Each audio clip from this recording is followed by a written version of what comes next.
ওমানকে ৮ উইকেটে হারিয়ে নিজেদের বিশ্বকাপ মিশন শুরু করল জিম্বাবুয়ে।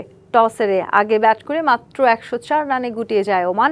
জবাবে ৩৯ বল হাতে রেখে তা টপকে যায় সিকান্দার রাজার দল। শুরু থেকে জিম্বাবুয়ান বোলারদের তোপের মুখে পড়ে ওমান। ২ অঙ্কের কোটা ছুঁতে পারেননি প্রথম ৫ ব্যাটার। এরপর সুফিয়ান শুকলা ও নাদিম ২০ রানের কোটা পার করলেও বাকি সবাই আউট হয়েছেন সিঙ্গেল ডিজিটে। শেষ পর্যন্ত ১০৪ রানে অল আউট হয় মধ্যপ্রাচ্যের দেশটি। ৩টি করে উইকেট পেয়েছেন এনগারভা, মুজরাবানি, ইভান্স। লক্ষ্য তাড়া করতে নেমে দলীয় ৩০ রানের ২ উইকেটে হারায় জিম্বাবুয়ে। এরপর আর কোনো বিপদ ঘটেনি। ওপেনার ব্রায়ান অপরাজিত ছিলেন ৪৮ রানে। ৩১ রান করে রিটায়ার্ড হার্ট হন ব্র্যান্ডন টেইলর। ক্যাপ্টেন সিকান্দার রাজা ২ বলে ৫ রানে নট আউট থেকে ম্যাচ জিতিয়ে মাঠ ছাড়েন।